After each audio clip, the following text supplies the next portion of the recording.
तो लगातार खबरों का सिलसिला जारी है। हम लोग बीजेपी की बहुत बात कर रहे हैं, लेकिन आज मैं थोड़ा सा कोशिश करूंगा कांग्रेस की तरफ देखने की कि कांग्रेस में क्या हो रहा है। राहुल गांधी जो है वो औपचारिक भोज में नहीं नजर आते, ये एक सुर्खियों में तब्दील हो जाता है। कांग्रेस कैसे इस पूरे चुनाव को देख रही है? क्या जो एग्जिट पोल का ट्रेंड है, जो अभी तक के संकेत निकल कर आए हैं, ये कांग्रेस की हार की तरफ इशारा कर रहे हैं? तो नतीजों के बाद की रणनीति बनाने में कांग्रेस पार्टी जुट गई है कि क्या होगा अगर हारे तो संयम के साथ हार स्वीकार करने की हिदायत दी गई है कि अगर हारे तो संयम के साथ हार स्वीकार करने की हिदायत दी गई है। अजय माकन के साथ हुई कांग्रेस प्रवक्ताओं की बैठक। अजय माकन साहब जो है वो बैठक ले रहे हैं कांग्रेस प्रवक्ताओं की, और उत्तेजक भाषा का इस्तेमाल नहीं करने की नसीहत दी गई है कि कोई भी उत्तेजक भाषा जो है उसका इस्तेमाल नहीं करे। क्षेत्रीय पार्टियों के प्रति नरम रुख अपनाने की ज़रूरत है। जो रीजनल फोर्सेस हैं इनकी तरफ कांग्रेस के किसी प्रवक्ता को किसी भी टीवी के बहस में आक्रामक रुख नहीं अपनाना है। क्षेत्रीय पार्टियों से संबंध बनाने में दिक्कत ताकि ना हो। तो इस तरह की नसीहतें जो हैं वो अजय माकन दे रहे हैं अपने स्पोक्स पर्सन को, अपने प्रवक्ताओं को कांग्रेस पार्टी की तरफ से कि अगर हार हुई तो उसको हैंडल कैसे करना है। उसको 10 साल के बाद सरकार बदलेगी अगर ऐसा होता है और कांग्रेस की एक बड़ी हार होगी, तो नतीजों के बाद की रणनीति कैसे बनाई जाए, इस पर ध्यान दिया जा रहा है। हम सीधे चल सकते हैं उमा के पास। उमा, और क्या क्या नसीहतें दे रही है कांग्रेस पार्टी अजय माकन के माध्यम से? जी देखिए, दो जो अहम मशवरे थे वो उसका जिक्र आपने कर ही दिया।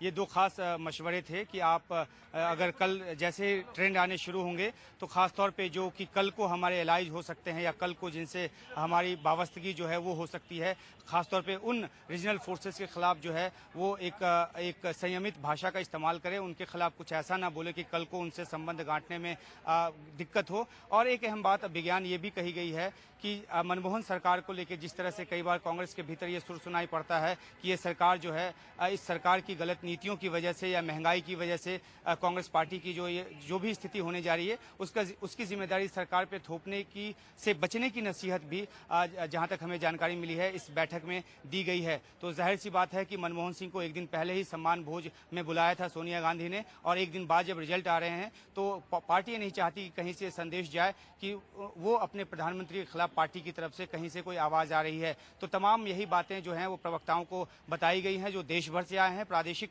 स्तर से भी प्रवक्ता यहाँ पे आए हैं। और यहाँ जो एक कैनोपी लगाया गया है, यहाँ पे अलग अलग चैनलों के लिए हर जो एक मुहैया कराया जा रहा है। तो जाहिर सी बात है कि कांग्रेस अब ये संदेश देने की कोशिश करेगी कि वो अपने आप को एक नई सुबह के लिए तैयार करने की कोशिश करेगी। अभिज्ञान उमा, दूसरा एक बड़ा पॉइंट है, निर्मल हमारे साथ यहाँ पर मौजूद है, कि जो बड़े पोस्टर हम सोनिया गांधी राहुल गांधी के देखते थे 24 अकबर रोड पर, उसको हटाए जाने का कोई खास कारण, कोई खास वजह? जी देखिए, ऐसा कोई पोस्टर या ऐसा कोई चित्र सोनिया या राहुल गांधी का हटाया नहीं गया है। हाँ, एक बात जरूर है कि जो एक पोस्टर बना है जो कि तमाम जो एक कैनोपी लगे हैं उसके पीछे लगाया गया है, ताकि जो टीवी चैनल जो है अपने लाइव करें तो उसके पीछे कांग्रेस का जो हाथ का जो निशान है वो दिखे। उसमें न तो राहुल की तस्वीर है न सोनिया गांधी की तस्वीर है। तो जाहिर सी बात है कि एक एंटिसिपेशन है, एक जो आशंका है कांग्रेस को अपनी हार की, उसके तहत वो नहीं चाहती कि उनके पार्टी का कोई बड़ा चेहरा जो है वो खर्च हो इस पूरे कवरेज के दौरान।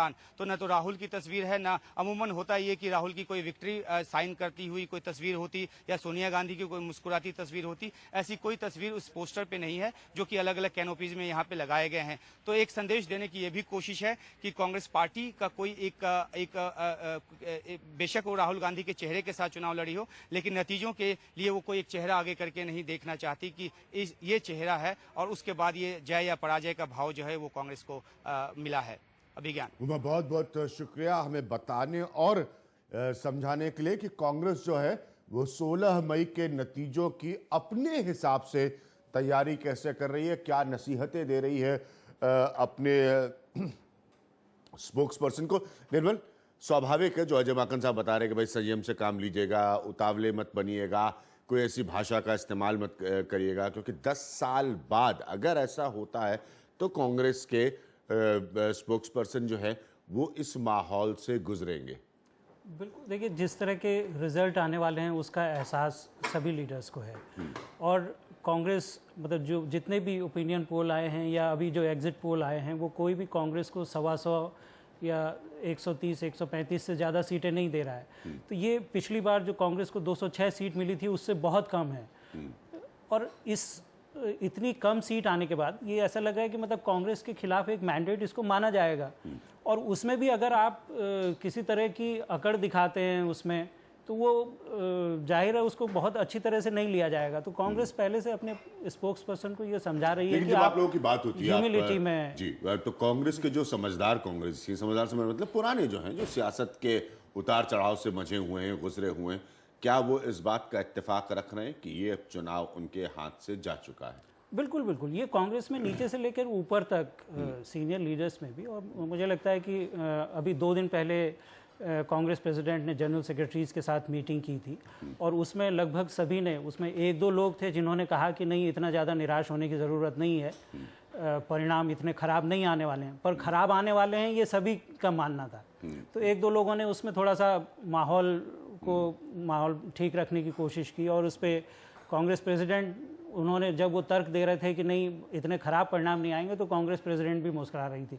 मतलब उनका भी मानना था कि परिणाम खराब ही आ रहे हैं, आप चाहे जितना मॉरल बूस्टअप करने की कोशिश करिए। तो वो एहसास सबको है।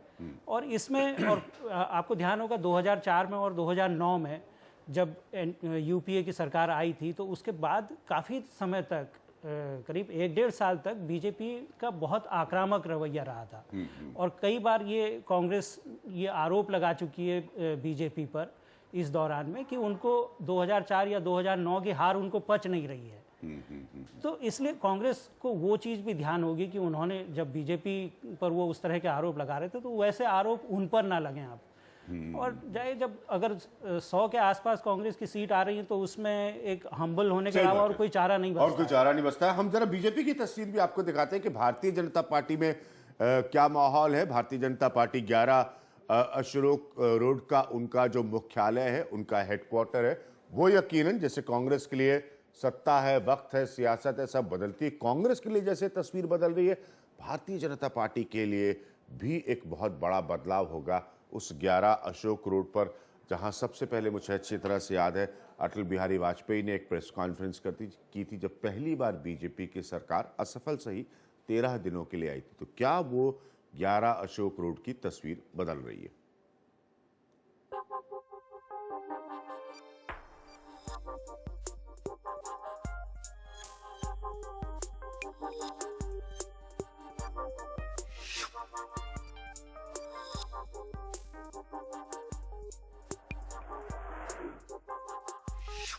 सोलह मई के लिए बीजेपी की तैयारियां जोरों पर हैं।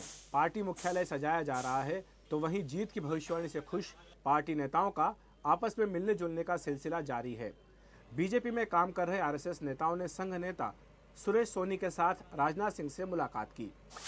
राजनाथ सिंह कहते रहे हैं कि वो सरकार में शामिल नहीं होंगे। हालांकि संभावना है कि कोई बड़ा ओहदा मिलने पर वो इसके लिए तैयार हो सकते हैं। ये संभावना भी जताई जा रही है कि नितिन गडकरी भी सरकार में शामिल हो सकते हैं। बाद में अमित शाह भी राजनाथ सिंह से मिले। उधर उमा भारती ने झांसी से दिल्ली आकर लाल कृष्ण आडवाणी और नितिन गडकरी से मुलाकात की। बताया गया कि वो आडवाणी के लिए सम्मानजनक रास्ता निकालना चाह रही हैं। आरएसएस खुद को इस पूरी कवायद से दूर बता रहा है। ये साफ कर दिया गया है कि लाल कृष्ण आडवाणी सरकार में शामिल नहीं होंगे, जबकि मुरली मनोहर जोशी से कह दिया गया है कि मंत्रालय की पसंद के बारे में पार्टी उनके दबाव को नहीं झेलेगी और उन्हें और आडवाणी को पार्टी की बात माननी होगी। दिल्ली में कैमरामैन गिरीश के साथ अखिलेश शर्मा, एनडीटीवी इंडिया। तो भारतीय जनता पार्टी का माहौल जानने के लिए हम सीधे अखिलेश के पास चल सकते हैं। अखिलेश, माहौल से ज्यादा सभी लोग जो ये जानना चाहते हैं वो ये अब कि अगर ये अब की बार मोदी सरकार है तो भारतीय जनता पार्टी के कौन कौन से बड़े चेहरे होंगे जिनको प्रमुखता मिलेगी नरेंद्र मोदी के प्रधानमंत्री बनने की परिस्थितियों में? अभिज्ञान, मैं आपके सवाल का जवाब दूं इससे पहले मैं आपको जरा यहाँ बीजेपी दफ्तर का नज़ारा दिखाना चाहता हूँ, जिसके लिए कल के लिए बड़े युद्ध स्तर पर तैयारियां की गई हैं। आप मेरे पीछे ये जो बड़ा एलईडी स्क्रीन देख रहे हैं, जिस पर कि आप खुद अपना प्रोग्राम देख रहे हैं, चल रहा है। एक बड़ा सा एलईडी स्क्रीन यहाँ पर बीजेपी मुख्यालय पर लगा दिया गया, जिससे कि कल सुबह से लगातार जो चुनाव नतीजे होंगे उनका सीधा प्रसारण होता रहेगा। और साथ ही साथ बड़ी तैयारियां की गई हैं। इस पूरे बीजेपी मुख्यालय पर लाइट्स लगा दी गई हैं, बीजेपी के झंडों से इसको पाट दिया गया है। करीब 2500 किलो जो है लड्डू वो बनाए जा रहे हैं, जो कि सुबह बांटे जाएंगे। जहां तक आपके सवाल था, मैं आपको बताऊं कि लगातार कवायद चल रही है इस बात को लेकर के कि अगर सरकार बनती है तो कौन कौन लोग उसमें शामिल होंगे। कल गांधीनगर में एक लंबी मीटिंग हुई थी, जिसमें कि अरुण जेटली, नितिन गडकरी, राजनाथ सिंह और नरेंद्र मोदी मौजूद थे। सुषमा स्वराज से उस बैठक में जाने से पहले ही बातचीत कर ली गई थी। जो जानकारी मिल रही है उसके मुताबिक तमाम चीज़ों पर चर्चा की गई है। जिस तरह से लालकृष्ण आडवाणी ने कहा है कि वो सरकार में शामिल नहीं होना चाहते हैं, इसके बजाय वो स्पीकर की पोस्ट लेना पसंद करेंगे, उस पर भी चर्चा हुई है। मुरली मनोहर जोशी के बारे में साफ कर दिया गया है कि जो भी फैसला पार्टी करे वो उन्हें मानना पड़ेगा। मंत्रालयों को लेकर वो अपनी पसंद नहीं बता सकते। राजनाथ सिंह जो अभी तक कहते आ रहे थे कि वो सरकार में शामिल नहीं होना चाहते ताकि सत्ता के 2 केंद्र न बन पाएं, उनके बारे में स्पष्ट कर दिया गया है कि अगर उनकी पसंद का ओहदा उन्हें मिलता है तो फिर वो सरकार में जा सकते हैं। नितिन गडकरी के बारे में कहा जा रहा था कि वो राजनाथ सिंह की जगह पार्टी का अध्यक्ष बनना चाह रहे हैं, लेकिन गडकरी भी सरकार में जा सकते हैं, इस बात की संभावना प्रबल होती जा रही है। तो ऐसी सूरत में बीजेपी को नया अध्यक्ष भी तलाशना पड़ सकता है, नई सरकार भी बनेगी। कई सारे जो लोग संगठन में वो सरकार में जाएंगे। तो कल का दिन बेहद महत्वपूर्ण होने जा रहा है बीजेपी के लिए, उस बीजेपी के लिए जो 10 साल से यहाँ पर सत्ता में वापसी का इंतजार कर रही है, सत्ता से उसका वनवास चल रहा है। जी अखिलेश, आप हमारे साथ बने रहिएगा। प्रचारकों की पार्टी का एलईडी युग आ चुका है, इसमें कुछ गलत नहीं है, जैसा कि अखिलेश आपको दिखा रहे थे। अमिताभ, बदलाव भारतीय जनता पार्टी में, लेकिन अभी भी लोगों की जो रुचि है वो यही है कि भाई इस पार्टी में बड़े झगड़े हो जाते हैं आपस में बड़े नेताओं के। इस बार सबका एडजस्टमेंट होगा या नहीं होगा? अभिज्ञान जी, देखिए, भारतीय जनता पार्टी राजनीतिक पार्टी है और राजनीतिक पार्टी को जनता की अपेक्षाओं के साथ ही नहीं, जो युग के साथ भी कदम मिला के चलना पड़ता है। इसलिए आपके जो इस थोड़े से उसमें व्यंग्यात्मक पुट को मैं थोड़ा सा एक जवाब देना। प्रचारकों की पार्टी से एलईडी युग, हाँ। तो ये तो इसमें गलत नहीं, मैं खुद कर रहा हूं, मैं ये नहीं कह रहा हूं, अरे नहीं, ये कतई में कहने का लेकिन आपकी उस मुस्कुराहट में जो एक नरेंद्र मोदी भी खुद एक प्रचारक थे और आपके सारे बड़े नेता जो है संघ के प्रचारक रहे, तो इसलिए मैंने कहा प्रचारकों की पार्टी से एलईडी युग। ये तो वही बात रहेगी कि कांग्रेस की सबसे बड़ी ब्रांड गांधी परिवार है, तो उसमें कोई गलत थोड़ा है। बिल्कुल नहीं, गलत नहीं है। मैंने कहा कि प्रचारक हैं, लेकिन साथ में युग के साथ कदम मिला के चल रहे हैं। अच्छा, अब मैं बात करता हूं उस चीज़ की कि जिसमें देखिए 10 साल के इस वनवास तो मैं नहीं कहता, क्योंकि बहुत सार्थक विपक्ष की भूमिका भारतीय जनता पार्टी में निभाई। लेकिन हाँ, जो यूपीए ने, जो कांग्रेस ने जो देश का कबाड़ किया, जो उसको रसातल में पहुंचाया, ना सिर्फ आर्थिक फ्रंट पे, सभी फ्रंट पे, अंतर्राष्ट्रीय स्थिति में। अभी कुछ दिनों पहले विदेश गया था, मैं बिहार से बिलोंग करता हूँ, तो जैसे कुछ लालू राज में बिहारी कहने में लोग मुस्कुरा देते थे, आजकल भारतीय कहने से लोग मुस्कुरा देते हैं विदेशों में। तो ये जो स्थिति यूपी और कांग्रेस की आई, इसके कारण भारतीय जनता पार्टी में एक, इसको मैं कहता हूँ, बेचैनी थी कि इस दुर्वस्था से, चूंकि वो मुख्य विपक्षी पार्टी थी, कैसे निपटा जाए। और यही कारण है कि जब आज एक पूरे माहौल के साथ एक, जिसमें आपने वो दिखाया भी है फुटेज, उसमें जो एक माहौल है जश्न का, वो माहौल इसलिए है क्योंकि इतने सालों के प्रयास के बाद अंत में स्थिति ऐसी दिख रही है कि देश की जनता ने मन बना लिया था कि अब कांग्रेस नहीं चाहिए, भारतीय जनता पार्टी को नरेंद्र मोदी के नेतृत्व में सरकार बनानी है। इसका एक जनादेश। अमिताभ जी, चुनाव पूरे हो गए, मैंने पूरा समय दिया आपको अपनी बात रखने का। जो मूल प्रश्न था, जो मैं पूछ रहा था अखिलेश से भी, कि कौन से बड़े नेता का कैसे एडजस्टमेंट हो पाएगा। भारतीय जनता पार्टी से जुड़ी खबरों में लोगों को इस बात में बहुत रुचि है। बिल्कुल, तो मैं इतना आपको आग्रह से कहना चाहता हूं कि छोटा सा उदाहरण है कि आप 24 घंटे की लंबी यात्रा के बाद ट्रेन से जब उतरने के बाद प्लेटफॉर्म पे ट्रेन पहुंचने लगती है, तो लोग अपना सामान लेके खड़े हो जाते हैं लाइन में। थोड़ा सा धैर्य रखना चाहिए, क्योंकि उनको, या फ्लाइट में भी आप देखिए, जैसे ही फ्लाइट लैंड करती है, टैक्सी होने के बाद भी लोगों को अनाउंस करना पड़ता है कि अपनी सीटों पर बैठिए। थोड़ा सा धैर्य रखना चाहिए, क्योंकि अभी एक कल का, हम तो पूरा धैर्य रखने के लिए तैयार। आप तो बहुत ही धीर गंभीर पत्रकार हैं। मैं कह रहा हूं कि देश में बहुत से ऐसे लोग हैं जो ये मान रहे हैं कि अभी घोषणा हो जाए। लेकिन प्रॉब्लम अमिताभ जी के ब्लॉग लिखते वक्त अडवाणी जी ने धैर्य नहीं रखा ना, तो इसलिए बातें इतनी, अडवाणी जी ने खुद लिख दी कि अब लोग यही सवाल पूछते भाई अडवाणी जी का क्या होगा, मुरली मनोहर जोशी जी का क्या होगा। बलदेव शर्मा जी, आप तो जानकार हैं, समझते हैं, तो लोग यही जानना चाहते हैं कि भाई ये बड़े नेताओं का हिसाब किताब कैसे बैठेगा बीजेपी में, मोदी जी की बीजेपी में, सॉरी।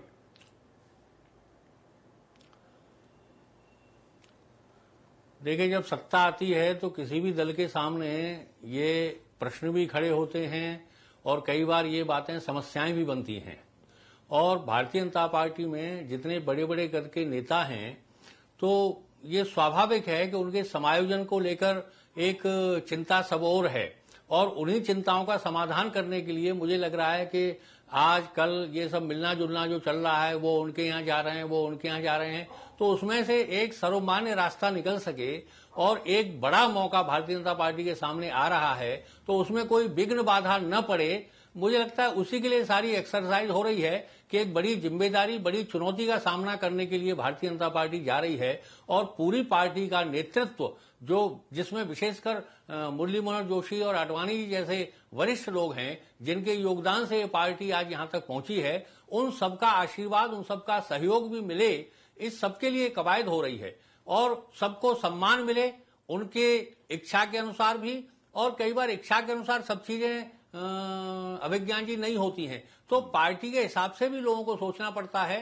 तो ये अपनी बात समझाने, उनकी सुनने और उसमें से कोई समाधान कारक रास्ता निकालने का प्रयास हो रहा है। मुझे लगता है उसी रूप में इस सबको लेना चाहिए। जी नहीं, वो स्वाभाविक है कि बातचीत होती है, कंसल्टेशन होता है, लेकिन अखिलेश जो बड़ा पॉइंट है वहां यहां पर ये इतना सरल नहीं है कि पुराने नेताओं को आप क्या स्थान देंगे, क्या सम्मान देंगे। हम और आप अच्छी तरह से जानते हैं कि ये वो पड़ाव है भारतीय जनता पार्टी के सियासी सफर का जहां से पार्टी पहले वाली बीजेपी नहीं रह जाएगी। सियासत बदलती है, पार्टियां बदलती हैं, उनकी रूपरेखाएं बदलती हैं, बीजेपी के साथ कुछ नया नहीं हो पा रहा है।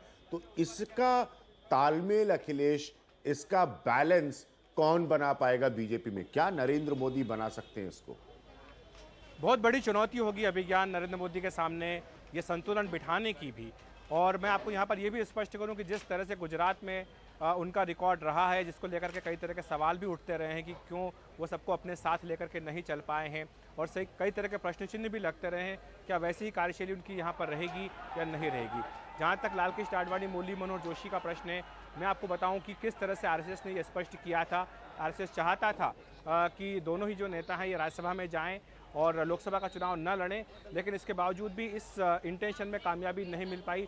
दोनों ही नेता इस बात पर अड़े रहे कि वो लोकसभा का चुनाव लड़ेंगे, बल्कि पार्टी में किसी की हिम्मत तक नहीं हो पाई कि उन दोनों को जाकर के इस बात को कन्वे कर सके। अब एक बार फिर से दोनों ही लोकसभा का चुनाव लड़ करके लोकसभा में आने की तैयारी कर रहे हैं। उनकी क्या भूमिका होगी, इस पर एक बड़ा सवाल है। और बीच बचाव कौन करेगा, क्योंकि जो नरेंद्र मोदी सरकार के मुखिया बनने जा रहे हैं, उनकी जितनी उम्र है उतनी ही उम्र मेरे ख्याल से मोहन भागवत भी उसी उम्र के होंगे। तो ऐसे में जब बराबरी की अगर उम्र होगी तो एक सरसंघ चालक का पद, उसका ओहदा, उसका सम्मान अपनी जगह पर है। लेकिन नरेंद्र मोदी जो एक जन नेता के रूप में अपने आप को एस्टैब्लिश करके सामने आ रहे हैं, अगर सीटें ज़्यादा मिलती है, अगर बीजेपी मान लीजिए अपने बूते पर बहुमत के आंकड़े के करीब पहुंचती है या बीजेपी बहुमत का आंकड़ा अपने बूते पर पार कर लेती है, तो वो नरेंद्र मोदी की एक जो अथॉरिटी होगी उसको किसी के लिए चैलेंज करना मुझे लगता है बहुत मुश्किल होगा।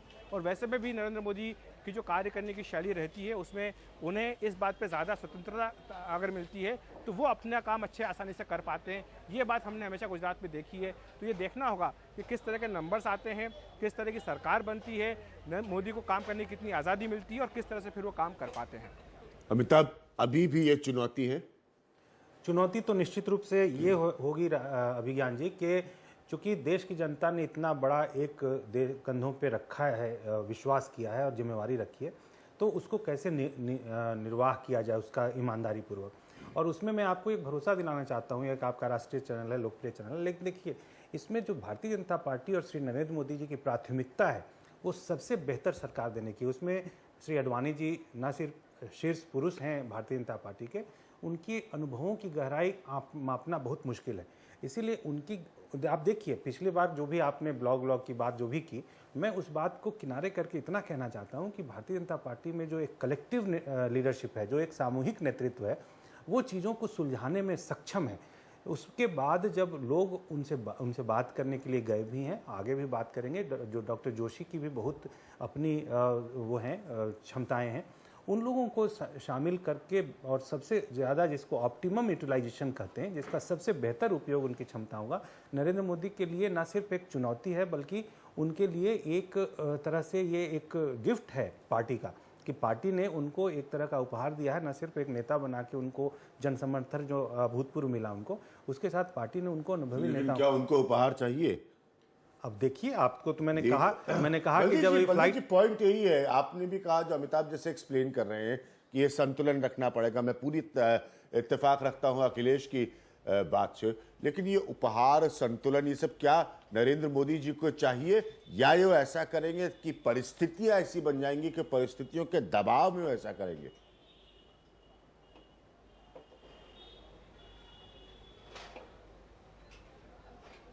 बलदेव जी, आपसे पूछ रहा हूं मैं कि क्या ये परिस्थितियां दबाव के तहत ऐसा करने को मजबूर करेंगी?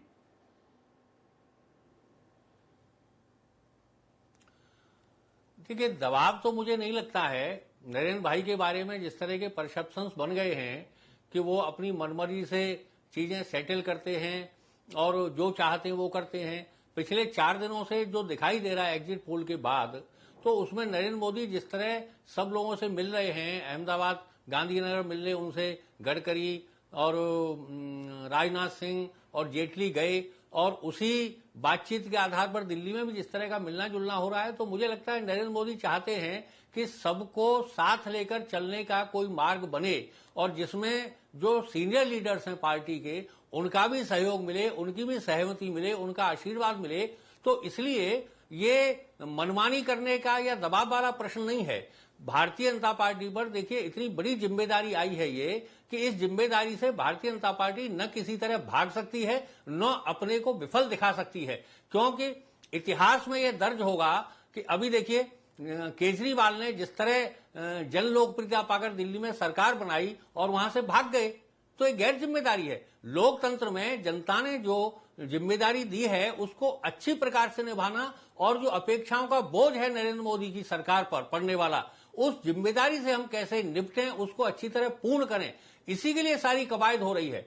उसमें कोई विघ्न बाधा ना आए और जो मन का कुछ भी गुबार है वो पहले निकल जाए और फिर सब एक मन से। आप देखिए, पहले जब नरेंद्र मोदी को प्रधानमंत्री पद का उम्मीदवार बनाया जा रहा था, घोषणा हो गई थी, या उनको चुनाव समिति का अध्यक्ष बनाया गया था, तब भी अडवाणी जी ने अपने मन की व्यथा व्यक्त की थी, लेकिन उसमें से रास्ता निकाला गया और बाद में वही अडवाणी जी सार्वजनिक रूप से नरेंद्र मोदी के कंधे पर हाथ रखकर ये कहने लगे कि नरेंद्र भाई यदि प्रधानमंत्री बनते हैं तो मुझे बहुत ज्यादा खुशी होगी। तो ये समन्वय का जो संस्कार है संघ का, ये बीजेपी के पास भी है और उसी में से एक रास्ता निकालने का प्रयास हो रहा है। मुझे लगता है कि ये कोई दबाव डालने की कोशिश है। वक्त हमारे लिए एक ब्रेक का, और उसके बाद हम बिहार पर चर्चा करेंगे। मनीष कुमार हमारे साथ पटना से जुड़ेंगे, आप कहीं मत जाइएगा। हम कोशिश करें समझने की, एक ऐसे समय में जब एग्जिट पोल के ट्रेंड्स या रुझान आ गए हैं, तो फिर असली तस्वीर आने से पहले जो वाकई जिसे हम कहते हैं ना पुराने तरीके से पारंपरिक चुनाव आकलन के समय में शब्द का इस्तेमाल करते थे कि माहौल किस तरह का नजर आ रहा है। एक छोटे से